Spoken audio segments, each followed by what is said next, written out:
সকলকে আসসালামু আলাইকুম, শুভ সকাল। আমি এখন দাঁড়িয়ে রয়েছি আমার বড় ভাইয়ের যে বাড়ির ছাদ তার উপরেই। অনেকে ভাবছেন যে ছাদের উপরে কি করতে এলাম বা কেন ভিডিও তৈরি করা।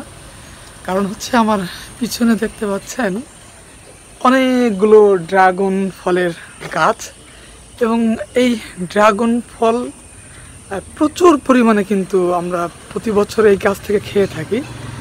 আমরা এবছর প্রায় 200 পিসের মতো ড্রাগন অলরেডি খেয়ে ফেলেছি এই গাছ থেকে। বাচ্চারা, এক কথায় প্রতিবেশীরা সবাই মিলে আর কি খাওয়ার চেষ্টা করি। তো ইতিমধ্যে আমরা খেয়েছি, আবার পুনরায় হয়েছে।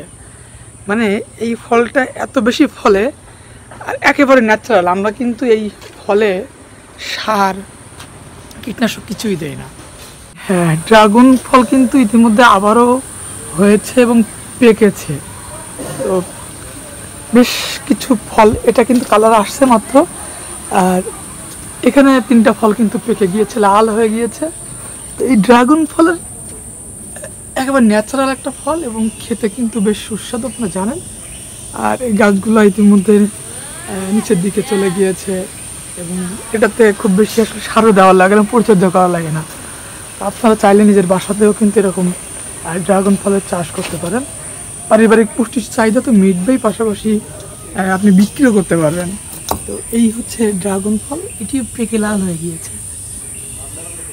ড্রাগন ফল একটা পাড়ার চেষ্টা করছি, প্রচুর কাটা, তারপরেও কিন্তু আমি চেষ্টা করছি একটি ফল পাড়ার জন্য, যেহেতু পেকে একেবারে লাল হয়ে গেছে এবং এটি একেবারে খাওয়ার উপযুক্ত হয়ে গিয়েছে।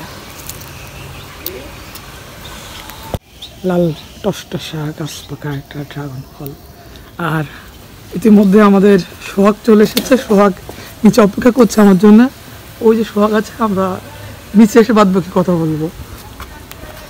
এই পাকা টসটসা ড্রাগন ফলটি এখন এক কথায় কাটার কিছু নেই, তবে হাত দিয়ে ছিলতে হবে। তো দেখি কেমন হয়েছে। ইতিমধ্যে কিন্তু যে লাল একটা আবরণ, সেটি একেবারে গাঢ় বেগুনি। ড্রাগন ফলের একটি বিশেষত্ব হলো এটি ছুললে হাতে চলে আসে, একেবারে রসগোল্লা সাইজের। কলকাতার রসগোল্লা না, এটি হচ্ছে ড্রাগন ফল এবং চমৎকার দেখতে। ভিতরের যে বিচিগুলো হয়, যেহেতু আমরা 2জন খাবো, তো এর মধ্যে আলগা করে ফেললাম। বেশ দেখুন কেমন লাল হয়েছে, টকটকা হয়েছে, চমৎকার। এবং খেয়ে দেখি আসলে কেমন স্বাদ হয়েছে।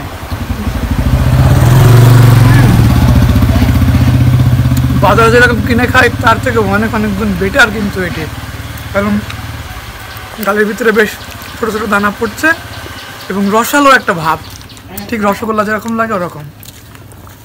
আপনার স্বাদ ফেলে না রেখে আপনি ড্রাগন চাষ করুন, নিজের পারিবারিক চাহিদা মিটান এবং অন্যদেরকে খাওয়াতে পারবেন। সবার সাথে থাকার জন্য ধন্যবাদ।